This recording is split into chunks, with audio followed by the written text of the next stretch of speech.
নমস্কার, সবাই কেমন আছেন? অস্মিতাস কিচেনে আপনাদের সবাইকে স্বাগত জানাই। আমি আজ বানিয়ে দেখাবো ভেজ নুডলসের রেসিপি। তাহলে আসুন শুরু করা যাক আজকের রেসিপি।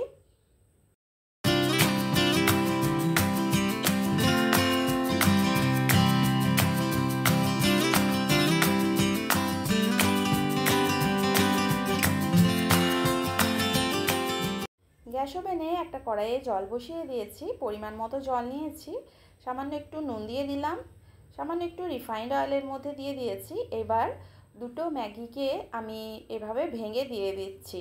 ম্যাগিটাকে এভাবে ভেঙে দিলে সার্ভ করার সময় সুবিধা হয়, তাছাড়া অনেকটা লম্বা হয়ে যায়, তখন খুব অসুবিধায় পড়তে হয়। এবার এটাকে 80% অবধি কুক করে নেব। খুব বেশি এটাকে কুক করলে কিন্তু এটা সেদ্ধ হয়ে গিয়ে একটার সঙ্গে একটা লেগে থাকবে। 80% কুক করার পর একটা স্ট্রেনারের সাহায্যে জলটাকে ঝেড়ে নিয়ে উপর থেকে নর্মাল জল দিয়ে ধুয়ে নিয়েছি।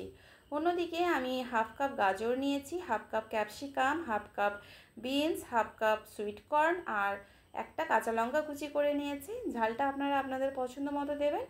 এবার গ্যাস ওভেনে কড়াই বসিয়ে দিয়েছি। কড়াইটার মধ্যে দিয়ে দেব 2 টিস্পুন রিফাইন্ড অয়েল।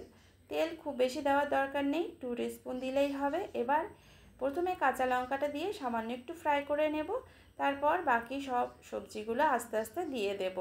প্রথমে গাজরটা দিয়ে দিচ্ছি, এবার বাকি সমস্ত সবজি আমি আস্তে আস্তে দিয়ে দেব। আর এটাকে দিয়ে সামান্য একটু নাড়াচাড়া করে নিচ্ছি 30 সেকেন্ড মতো। এবার বাকি সবজিগুলো দেব।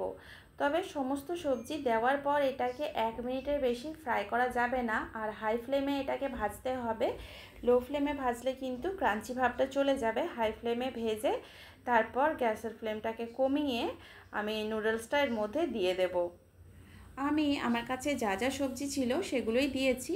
এর মধ্যে একটু বাঁধাকপি দিলেও কিন্তু বেশ ভালো লাগে। আপনাদের যা যা সবজি পছন্দ আপনারা সেটা দেবেন।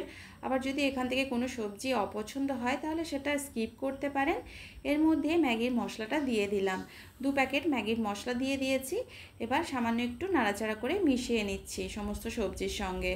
হয়ে গেলে এর মধ্যে আগে থেকে সেদ্ধ করে রাখা জল ঝরানো ম্যাগিটা দিয়ে দিলাম। ম্যাগিটা দেওয়ার পর পরিমাণ মতো নুন দিয়ে দিচ্ছি।